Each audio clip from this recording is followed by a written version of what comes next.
กับสบายดีเนาะพ่อแม่พี่น้อง FC เบิร์ดสุคนเนาะเพียงเนาะทางฝั่งลาวฝั่งไทยหรือว่าอยู่ทางต่างประเทศพี่น้องที่เข้ามาเบิ่งมาชมเข้ามาติดตามเนาะคอยกดไลค์กดแชร์ทุกคลิปพี่น้องเลยคอยเขามาเป็นกำลังใจคลิปช่อง YouTube ของว่าวิงชายใจเกินร้อยเนาะV2พี่น้องอยู่ทางบ้านทางเฮือนเนาะเพียงเนาะของว่าเวียงเองพี่น้องเนาะก็ยังนั่งเฮ็ดคลิปแล้วก็ให้ทุกคนเนาะ FC ได้เบิ่งได้ชมนำกันเนาะเฮ็ดคลิปลงช่อง YouTube นี่ก็คือว่าเนี่ยพี่น้องเนาะมันจะคล้ายๆกับการทำข่าวเนาะการทำข่าวหนึงในเมื่อข่าวอะไรเป็นกระแสหรือว่าข่าวอะไรดังๆเนาะพี่เนาะเฮาก็ต้องเอาออกมาออกสื่อให้สังคมรับรู้เนาะพี่เนาะบาง FC บางคอมเมนต์เนาะพี่เนาะเพิ่นก็คอมเมนต์กันเข้ามาว่าอยู่แสงบ่พี่น้องเอ้ยเพิ่นว่าอยู่แสงเนาะเอาคลิปเอาหยังมาลงเอาคลิปเขาเจ้ามาลงนั่นนี่ขนาดข่าวช่องใดดังๆเนาะพี่เนาะช่องวันหรือว่าจะเป็นช่อง3ช่องนั่นช่องนี้ในเมื่อมันเป็นข่าวลังที่ผ่านมาหั่นน่ะพี่น้องว่าจะเป็นข่าวนั่นข่าวนี้เขาเจ้าก็เอามาลงเอามาเว้าเนาะพี่เนาะในช่อง YouTube หรือว่าในช่องข่าวของซุปเปอร์เนาะพี่เนาะในการนี้กับในกรณีอันนี้ที่บ่าเวียงออกมาเว้าในคลิปหรือว่าออกมาเว้าในช่องนี่ก็มันก็มีบางคอมเมนต์ที่บ่เข้าใจเนาะพี่เนาะเพราะมันเป็นเวียกงานของซุมเฮาเนาะพี่เนาะแล้วแต่ แล้วแต่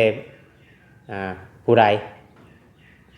แล้วแต่ผู้ใดมีความเว้าความว่าเนาะพี่เนาะผู้ใดอยากเว้าหยังก็เว้าเนาะพี่เนาะขอแค่ว่ามี FC เข้ามาเบิ่งแล้วก็เข้ามาให้กำลังใจเนาะพี่เนาะแต่เฮาเบิ่งคลิปเนาะพี่น้องแต่เฮาเบิ่งคลิปเองนี่เฮาก็ยังให้กำลังใจทางเบาเตียงเนาะพี่เนาะที่ว่าเพิ่นสู่ชนพาน้องแต่หรือว่าทางทีมงานเพิ่นเนาะเดินทางไปจนค่ำจนมืดบ่เวียงก็ติดตามคลิปเพิ่นอยู่พี่น้องเนาะจนค่ำจนมืดแล้วก็บ่คิดว่ามันถนนทางมันสิยากปานนี้นะพี่น้องเนาะก็คือว่าลำบากในการเดินทางของเราก็เมื่อยฟังเสียงเราก็ฮู้พี่น้องเนาะพอเวียงเขาเบิ่งคลิปฟังเสียงก็ฮู้แล้วว่าบ่เตียงเราก็เมื่อยกับเรื่องนี้เนาะเพื่ออยากให้เรื่องนี้จบที่ว่าเราเฮ็ดออกมาแล้วก็เพื่ออยากให้เรื่องนี้จบเพื่อบ่อยากให้มันยืดเยื้อยาวนานเนาะเพราะว่าเวียกงานของทุกคนนี่ก็มันก็หลายเวียกหลายหน้าที่เนาะคือทางบ่เตียงเราแห่งสิเวียกหลายว่าเราก็เป็นสายบุญเบอร์ต้นๆของประเทศลาวพุ่นเนี่ยน้องเนาะที่ว่าเฮ็ด YouTube ก็เกี่ยวกับสายบุญนี่เนาะพวกขึ้นไม้หรือว่าคือยูทูบเบอร์หลายๆท่านนี่ก็ยังเอาเราเป็นแบบอย่างเพราะว่าเราก็คือว่าช่วยเหลือสังคมมาหลายเราเพียงเนาะถ้าสิเป็นเพื่อนชาตินั่นแป้นหรือว่าบ้านชงที่ว่าเราเฮ็ดมานี่ก็นับบ่คู่แล้วว่าเวียงว่าที่ว่าเราช่วยเหลือมันก็เลยออกมาเว้าเนาะก็มาแลกเปลี่ยนความคิดความเห็นเนาะเพียงเนาะมาแลกเปลี่ยนความคิดความเห็นว่าผู้นี้มุมมองของผู้นี้ไปแบบนี้มุมมองของผู้นี้ไปแบบนี้เนาะมีแต่ว่าเฮามาถามกันหรือว่าทักทายกันเนาะเพียงเนาะมาถามกันหรือว่าทักทายกันแล้วก็มีทางFC เพิ่นส่งคลิปเนาะเพียงเนาะเพิ่นส่งคลิปมาให้ทางบ่เวียงเบิ่งพี่น้องเอ้ยเดี๋ยวบ่เวียงสิ เอาให้ FC เบิ่งเนาะเพียงเนาะเพราะว่าบ่เวียงก็บ่ได้เห็นดอกแต่ก่อนมันเป็นสิเป็นคลิปในช่องเบาจิตแต่ว่าทางช่องอื่นเอามาลงหรือว่าในใดเนาะเพียงเนาะเป็นส่งมาให้เบิ่งเนาะปึ๊บบ่เวียงเข้าเบิ่งกันเด้อช่องเบาจิตนี่แหละแต่ว่าทางช่องสาวทองถ่ายกินเนาะเพิ่นเอามาลง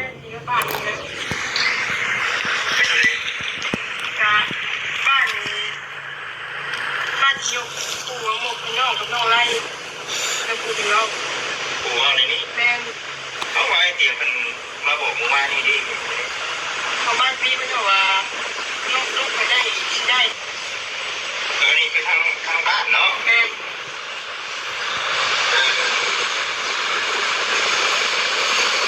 คือว่าทางไอ้เตียงเราตกมาบอกว่าอยู่ตรงกันเนาะแม่นี่กันปูพายุแบบนี้ว่า เป็นบ้านสูงให้น้องลูกยกย่อยของอยู่น้องก็ว่าขอน้องลูกอยู่ก่อนเพราะว่าบ้านน้องกับบ้านน้องไร่กับแต่ว่าบ้านน้องแม่ใช่ไหมน้องมวยมีชีผู้เรื่องนั้นเป็นไงครับพี่น้องครับต้องผู้ใหญ่เนาะเป็นแบบทั้งบ้านเนี่ยนะครับทั้งครูเนี่ยเป็นว่ามันบอกน้องว่าเดี๋ยวนี้มันบอกว่าเป็นบ้านของน้องแล้วบ้านของน้องได้เนาะอันนี้คือสิเป็นคลิปที่เมื่ออันก่อนเกิดเรื่องในมือหนึ่งมาจากตัวนี้เนาะพี่น้องบ่เวียงก็อาจสิเบิ่งคลิปบ่นั่นปานใดเพราะว่าทาง FC เพิ่นส่งเข้ามาสิขอเว้าหน่อยนึง คือว่าทางปูกับย่านี่น่าจะแม่นมือบ่เตียงฮุบเครื่องขึ้นแหละทางปูกับย่าไปจักให้เอาเครื่องลงนี่คือว่าแนวใดเนาะพี่เนาะหรือว่าแนวใดทั้งว่าปูนี่ยกให้บ่ไล่กับเมียหรือว่าบ่ไล่เมียแหละทางปูกับย่านี่ยกให้นะพี่น้องเนาะเด้อบ่อยากให้น้องตุ๊กนี่มีส่วนเกี่ยวข้องนี่ตามที่บ่เวียงพังเบิ่งในคลิปเนาะฟังเบิ่งในคลิปและ FC ออกความคิดความเห็นแนวใดก็คอมเมนต์กันเข้ามาพี่น้องเนาะว่าเพิ่นชมมาให้บ่เวียงเบิ่งได้พี่น้องเพราะว่านะอันนี้บ่เวียงบ่ได้ไปดูดคลิปผู้ใดมาลงบ่เวียงเบิ่งใน YouTube แล้วก็เบิ่งชมไปพร้อมๆกับ FC บ่เวียงเฮ็ดทุกคลิปบ่เวียงบ่ได้ไปดูดเอาคลิปเขาเจ้ามาก็มีแต่ว่าเบิ่งในกับเพื่อเพิ่มยอดวิวให้เขาเจ้าอีกว่าง่ายๆใช่พี่น้องเนาะก็บ่ได้ว่าไปดูดเอาคลิปเขามาได้โดยที่บ่เบิ่งอันนี้ก็บ่แม่นเนาะพี่น้องเนาะบ่เวียงเบิ่ง เบิ่งทุกคลิปเบิ่งทุกช่องเนาะพี่น้องเพื่อติดตามน้ำกันเนาะพี่น้องว่าเรื่องนี้มันเป็นแบบไรเบิ่งน้ำกันอีกทั้งไอเตียงเพิ่นมาว่าเมื่อวานนี้นะครับทั้งผู้รักผู้ใหญ่ทั้งบ้านเพิ่นบ่ได้ครับแบบว่านั่นนำบ่บ่ได้เห็นดีนำบ่ทั้งครูกับบ้านบ่ได้เห็นดีนำได้ที่คนต้องบอกเพราะมันมายินดีนำยินดีนำแม่นเนาะผู้หญิงนั่งยิ้มอยู่พี่น้องว่าเนาะคือว่า2คนสิได้มาอยู่นำกันทั้งน้องไร่ว่าได้ไหนกันทั้งไร่ก็ว่าบ้านนี้ก็เป็นบ้านของเราเนี่ยเหมือนบ้านผู้ใด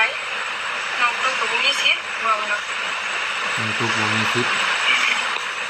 เมียบ่ได้เหมือนกันบ่สิว่าจังไดเด้อพี่น้องเนาะในความเป็นจริงก็คือตามทางไอ้เตียงพุ่นแล้วว่าอยู่ร่วมกันคือสิ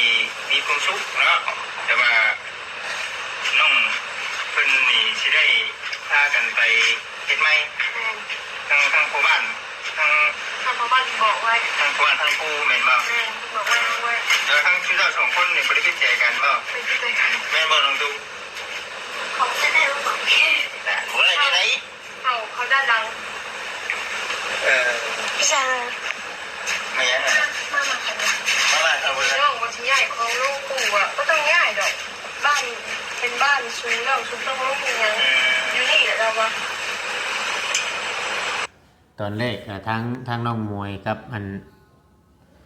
บ่อไล่นี่สิง่ายของลงบัดทางปูกับปูเพิ่นนี่บ่ยอมให้ง่ายนะพี่น้องบ่ยอมให้พวกนี้ง่ายลงเดี๋ยวมันก็เลยเกิดเรื่องขึ้นนี่มาจากพี่น้องไงเนาะเดี๋ยวมันก็เฮ็ดให้เรื่องนี้เกิดขึ้นนี่แหละพี่น้องไงเนาะ TFC เพิ่น รอถ่าเบิ่งถ่าชมหรือว่ารอถ่าพิจารณาไปพร้อมๆกันว่าเรื่องแบบนี้มันสิเป็นแนวใดแล้วก็มันสิเกิดขึ้นได้แนวใดมันสิจบลงได้แนวใดเพราะว่ามันมีหลายคลิปเลยพี่น้องมื้อนึงนี่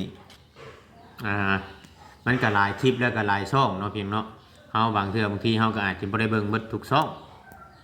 เพื่อให้พ่อแม่พี่น้อง FC ได้เบิ่งได้ชมเนาะเฮาก็ได้เฮ็ดคลิปแต่ก็ FC บางคนเพิ่นก็สิบ่ได้เฮ็ดคลิปแล้วก็คลิปเก่าๆที่บ่เวียงเลยได้เคยถ่ายคลิปเก่าๆที่บ่เวียงได้เคยถ่ายแล้วก็ลงช่องนั่นแน่ลงช่องนี้แน่เนาะก็มีทั้งอันคลิปทั้งน้องตุ๊กน้องติ๊กน้องนิกนั่นตะกี้น้องพี่น้องแต่ก่อนเนาะทั้งน้องๆเพิ่นก็ออกมาชี้แจงมาเว้าในนั้นในนี้พี่น้องเอ้ยให้ FC ได้เบิ่งได้ชมน่ะทั้งน้องๆเพิ่นก็ออกมาอัน ในเบิ่งในชมน้ำกันได้เว้าได้ให้ FC ได้ฟังเนาะว่าเป็นอะไรกันแท้นะพี่น้องไม่ก็บ่อยากอยู่เลยบางทีพี่น้องไม่เบ็ดคือบอกเขา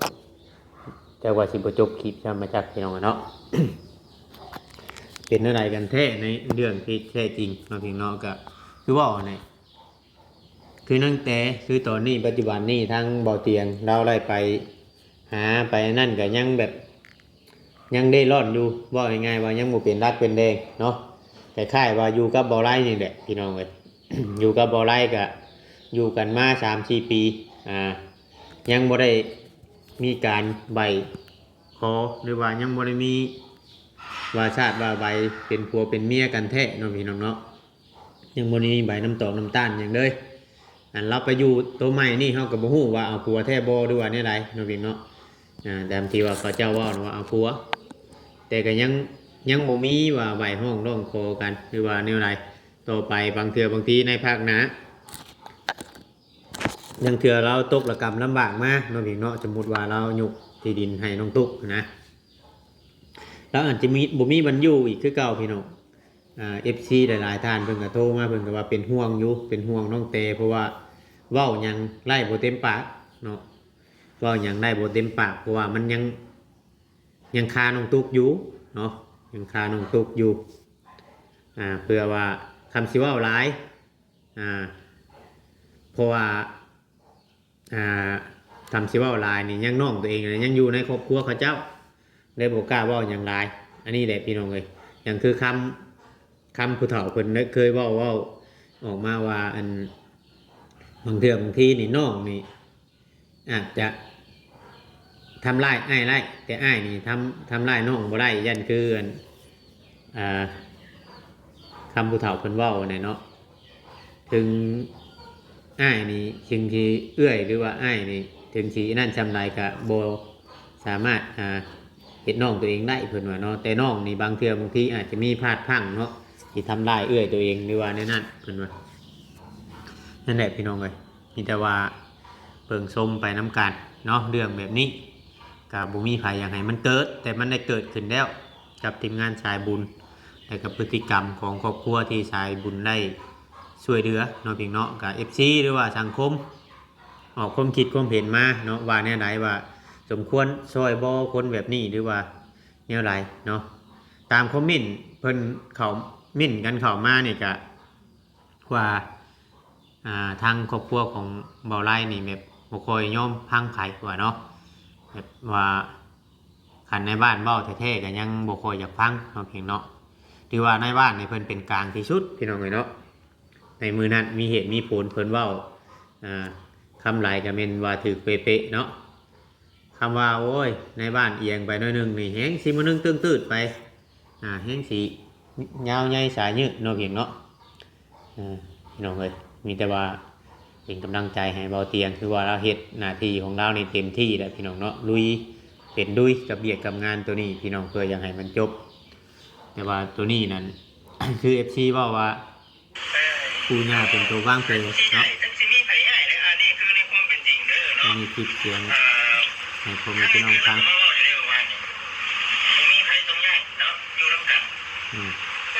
มาทำเป็นตีกูมาอยู่ที่บักทางน้องคนกลางติดอัดระบาดเลยเจ้าแรกบอกคนกลางติดอัดแต่ว่าจะติดอัดเลยไม่คิดว่ายังไงเนาะว่าจะออกเลยให้ไปว่าลูกไผ่ติดอัดอยู่เนาะไปว่าน้องมวยทีเดียวคิดแล้วน้องมวยคนเดียวที่บ้านจะเป็นเจ้าไปแล้วเอาไปมาเขาจะเป็นคนที่ยอดแน่นี่เนาะทางกองใหญ่เป็นเนาะเพราะว่าน้องของเดิมเนาะแต่ว่าวันนี้นะก็ที่น้องถูกก็คือแนะนำเลยเนาะกำลังใจกันนะครับไอ้ที่ทางก็จำนี่แหละแต่ซีหูแล้วแหละพี่น้องเนาะสบายดีและสวัสดีเด้อซีพังจำนี่ก็คือซีหูแล้วแหละเพราะว่าเฮาก็พอเพิ่นก็ได้พังไปแล้วในคลิปของบ่จิตเน่ทางคลิปเจ้าทองเพิ่นถ่ายลงไปเน่เพียงเนาะแล้วก็บัดนี้ ทางเรื่องของเรื่องหรือว่ามันตั้งแต่มือเริ่มแรกตั้งแต่ตอนเลิกกันใหม่ๆบ่เวียงชัยพังเบิ่ง เขาบริจาคอย่างนำได้เขาได้เนาะเอา เขาก็นัดเอง มันบริเกี่ยวกับทั้งเฮาเด้อทั้งในบ้านเด้อเนาะน้ำปูสาวว่านัดแม่น มือจะมาเข้าไปมือนั่นเอง เอาละฮู้แล้วฮู้กับเพิ่นนัดแล้วจังว่าเนาะมาทำเกมาเซิร์ฟไปแล้วมา 我这边那年不好，没呀，我们手机的，好像是写的， โยมันตัวเขาตัวแก่ 你们写的，快过去不写的坏的， บ่ทางว่าเรามีแต่เสียเราเพิ่นน่ะ 我 เพิ่น 拿 น่ะ 其他开外，你不写的， แบบนี้ ใช่มาแล้วบ่ไผ ตีจะมีคนเดียวนี่โทรมาหาลูกแล้วเนาะเราบ่ได้มี ได้บ่น้ำสิเจ้าอยู่บ่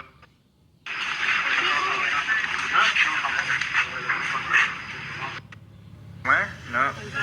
เครียดได้แล้วสิดิ พี่น้องไงเนาะแต่ว่า FC อันนี้ออกมาแรกความคิดความเห็นนะพี่น้องบ่แม่นว่าอย่างนั้นอย่างนี้นะ กา FC หลายๆท่านเนาะอย่างเนาะเพิ่นก็คอมเมนต์กันเข้ามาในช่องบ่เวียงว่าบ่เวียงไปบอกว่าต้าเนี่ยเอาสิ่งของที่ผู้รักผู้ใหญ่ชื่อให้เพื่อนเขาน้องตุ๊กน้องเตนะให้ไปเอาเมื่อไหว้เพื่อนคือเก่าบอกคือว่าแน่ไหนเพราะว่าทั้งปู่ทั้งย่าเพิ่นเอาไปเบิดแล้วเพิ่นว่าเนาะตัวนี้ก็ทางบ่ต้าเพิ่นก็สิฮู้อยู่ดอกพี่น้องเพราะว่าเพิ่นเป็นคนชื่อเนาะพี่น้องเนาะเพิ่นเป็นคนชื่อแต่ทางผู้รักผู้ใหญ่เพิ่นก็ต้องเซตไปบอกอยู่แล้วต้องเซตไปหาทางบ่ต้าอยู่แล้วเนาะพี่น้องเนาะว่าในเมื่อเรื่องมันเกิดแบบนี้แล้วก็บ่มีไผอยากเอาให้เนาะแต่กี้แต่ก่อนเพิ่นอาจจะบ่เห็นนะก็เพิ่นอาจจะถามอยู่นั่นแหละแต่บางเทื่อบางทีเนาะเพิ่นก็บ่อยากเว้าหลายบัดนี้มันบ่งามบัดมันเป็นเรื่องที่บ่งามเนี่ยเพิ่นก็ได้เว้าเนาะเพิ่นก็ได้เว้าออกมามันเป็นเรื่องบ่งามเนี่ยเพิ่นก็ได้เว้าออกมาเพราะว่าจะนั่น เขาบ่จักสิว่าจังได๋แล้วได้ ก็เลยนั่นเพราะว่าตอนนี้มันเป็นกระแสฮ้อนแห้งในสังคมเนาะพี่เนาะ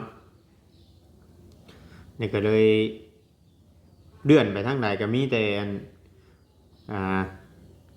คลิปตัวนี้อยู่แล้วเนาะพี่เนาะ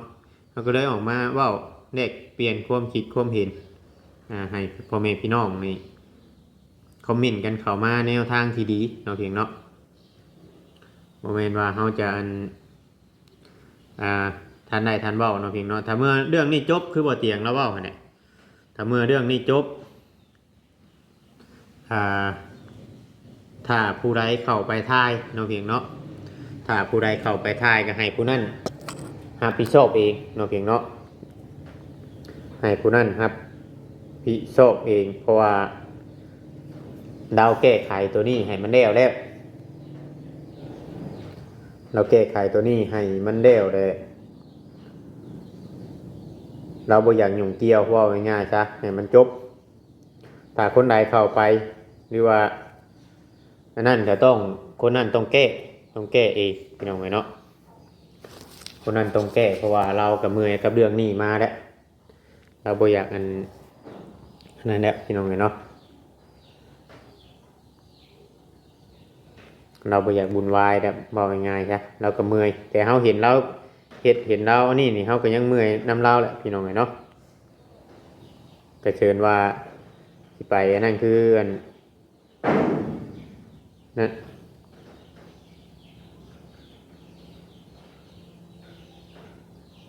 ทางเงิน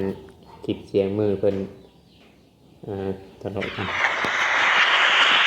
นี่หลายช่อง ตัวติงมาจากมาช่างปนายตัวปะ เอาก็ว่ามันก็สิมีอยู่ในปัญหาเลย มีปัญหาแบบไหน ถ้าว่ามันเคลียร์กันแล้วแหละมันก็น้องอยู่ชัยมันสบายใจน้องมันก็ง่ายแต่อันนี้แบบต้องการความกดดันนะ ติงบ่ได้กดดันแต่ว่าผู้ใหญ่เพิ่นก็บอกติงแบบนั้นตัวสิให้ติงว่าได้ได ก็แบบนั้นแหละเขาเอิ้นกดดัน แต่ติงมีชวนได้ชวนเสียยังนำตัวติงถามตัวนี้ มันบ่มีอยู่แล้วแหละ นี่ แต่ว่าน้องก็บ่ได้มีหยังชวนได้ชวนเสียไว้เลยแหละ ได้ถ้าสมมุติว่าเมียตัวได้ตัวอยู่นี่ตัวก็ได้ มันเป็นยังสิบ่ได้ บ่คันอยู่แบบนี้อยู่แบบปวดสมองครับว่าตรงๆแล้วอยู่ทำดีกว่า เอาตัวก็ไปอยู่ทำฉันพาเมียตัวไปอยู่ทำผู้ อยู่แท้เบา ก็ไปเลย อยู่แท้จังได๋ บ บ่อยู่ดอกเฮือนหลังนี่นะว่าตรงๆ เอาบ่อยู่ก็บ่อยู่ก็สิว่าหยังน่ะ มันบ่อยู่เลยกลับไป กลับแล้วเดี๋ยวนี้ ตัวเว้าได้บ่บ่อยู่เด้อ บ่อยู่ โอเค หนีรถอย่ามาใกล้ ถึงบ่ได้อยากมาใกล้ตัวดอกนะ บ่มาก็มาให้แต่งฉัน เอามานี่ติดคุยเรื่องดินนี่แล้วได้หมอนี่สร้างเป็นแท้นี่ถึงมาคุยไกลเกลี่ยให้ตัวใด ไก่เกลียเหี้ยอีก อ้าว ที่ดินมันเทเป็นหน้าได้ยังอย่าว่าเลยนี่ คำบอกคำจาที่หุ่นแห้งเนาะเพียงเนาะเป็นคำบอกคำจาที่หุ่นแห้งที่สุดที่เกิดขึ้นกับสายบุญเนาะเพียงเนาะโดยต้นคือว่าเพียงทองที่ว่ามือเกิดเรื่องเลยพี่น้องเนาะนี่แหละพี่น้องเลยเนาะแต่เอฟซีว่าถ้ายังเป็นห้องน้องตุ๊กอยู่นี่โอ้บ่อยากเห็นดีน้ำเลยแหละพี่น้องวันบ่สมควรเพราะว่าทั้งน้องตุ๊กก็นั่งอยู่หันเด้อได้มื้อนั้นน่ะมื้อเกิดเรื่องน่ะน้องนี่สิบ่กล้าแม้กระทั่งสิเอ่ยปากทั้งเว้าหยังกับผัวเลยผัวเว้าแบบนั้นน่ะสิบ่กล้าว่าจะคือเมียเฮาเจ้าข่อยนี่ถ้าผัวเว้าหุ่นแฮงหรือว่าเว้าเสียงดังนี่เมียอาจจะออกมาบอกว่า เฮ้ยจังชั้นจังซี่เนาะอันนี้น้องตุ๊กนี่ยังเป็นเด็กน้อยแต่ก็บ่ฮู้จักช่ำว่าผัวเจ้าของแสดงกิริยามารยาทหรือว่าความจองหองหรือว่าความก้าวร้าวต่อผู้ใหญ่แต่น้องตุ๊กเองนี่สิบ่กล้าเอะใจเลยอยู่ก็อยู่ไปซื่อหรือว่าเนี่ยนั่นนั่นนี่ก็อยู่ไปแบบด้วยความอันนั้นอันนี้บ่คือว่าแนวใดเฮาก็บ่ฮู้จักนำเจ้าหรือว่าเพิ่นเฮ็ดแบบไรเนาะพี่เนาะทางน้องตุ๊กนี่อยู่เพื่อความอยู่รอดอยู่เพื่อความอยู่รอดของตัวเองที่ผ่านมาหรือว่าคือ FC เพิ่นเว้าว่าปู่ย่าบ่บอกให้เว้าในนั้นในนี่เพื่อว่าความอยู่รอดบอกคือว่าแนวใดเนาะพี่เนาะตัวนี้ก็อาจจะมีส่วนแม่นความ FC หรือว่าแนวใดพี่น้องเนาะจังว่าออกมาได้เปลี่ยนความคิดเห็นตอนนี้น่ะทางสังคมว่าจะเป็นโลกโซเชียล Facebook TikTok เนาะพี่เนาะมันหลังไปลายแล้วพี่น้องเนาะเรื่องราวตัวนี้ก็คือว่ามันแรงขึ้นมาเนาะทั่วทีปแหละว่าง่ายๆใช่เนาะเลื่อนไปทั้งหลายก็เห็นใน Facebook หรือว่า YouTube เนาะต่างๆนานาในเมื่อถ้าว่าบ่เตียงเราเคลียร์จบแล้วก็คือว่าจบเราก็สิบ่ขอเว้าหยังคือบ่เตียงเว้าเนี่ยสิบ่ขอเว้าหยังมีแต่ให้ผู้ใหญ่ตัดสินแล้วก็ถ้าผู้ใดเข้าไปวุ่นวายหรือว่าแนั่นนั่นนี่ก็มีแต่ว่าให้ตามไปแก้ไขเองบัดนี้ไปสิอยู่ในหลายก็อยู่ต่อเราอะเนาะขณะเห็นใจเราอยู่พี่น้องเนาะถือว่าลุยเต็มที่แล้วเราก็ได้เพราะว่าน้องตุ๊กนี่สิบ่กล้าแม้กระทั่งบอกว่าผัวเฮ็ดหยังเฮ็ดแนวสิ่งบ่ดีจังซั่นจังซี่น้องตุ๊กนี่คือสิบ่กล้าเว้าเลยตามที่เฮาเบิ่งนะคือว่านั่นแหละคือว่าเรื่องที่เว้าเวียงเอาให้เบิ่งนี่ก็แม่นความ FC เพิ่นเว้าหั่นแหละพี่น้องแม่นความ FC เพิ่นเว้าว่าทางปู่เราเป็นคนที่วางแผนเฉพาะว่ามื้อเกิดเรื่องขี่รถจักรมาหาเบาเตียงฮะบ่เว้าหยังเนาะบ่เว้าแบบว่าขอโทษเบาเตียงนั่นนั่นนี่นะพี่น้องมื้อน่ะแล้วก็พาไปเฮือนในบอกในบ้านแล้วก็บ่ได้ว่าขอโทษเด้อลูกข่อยเฮ็ดแนวมันบ่งามแล้วจังซั่นจังซี่แนวมันบ่ดีแล้วก็บ่เห็นเว้าหยังนะพี่น้องเนาะอันนี้แหละพี่น้อง TFC แปลกใจแทนที่เฮาเป็นผู้เป็นพ่อเป็นแม่นี่ควรจะแนะนำลูกในนั้นในนี่เนาะเดี๋ยวไปเฮ็ดกับเพิ่นให้ลูกเอ้ยขนาดพ่อเจ็บเป็นเอ็นอุ่นพ่อเจ็บพ่อโซตะกี้มีแต่บ่เตียงมีแต่อ้ายชุมโตได้เอาเฮาไปปัวในนั้นในนี่นะพี่น้องเนาะจังไดก็เบิ่งชมนํกันคลิปนี้ก็สิได้จบไว้ซ้ำนี้ก่อนเดี๋ยวบ่เวียงก็สิอัปเดตติดตามถ้าว่ามี FC เพิ่นส่งเข้ามาให้เบิ่งว่าใครเอาไปลงในนั้นในนี่บ่เวียงก็เอามาเว้าคือเก่านี่แหละพี่น้องเนาะแต่ว่าบ่มักก็ว่าบ่มักในช่องบ่เวียงก็ไปเบิ่งช่องอื่นเนาะเพียงเนาะแต่ว่าผู้ใดเป็นกำลังใจให้บ่เวียงก็อย่าลืมกดไลค์กดแชร์คือเก่าพี่น้องเนาะสำหรับคลิปนี้ก็ไปก่อนน้องขอกล่าวคำว่าสบายดีพี่น้องเนาะ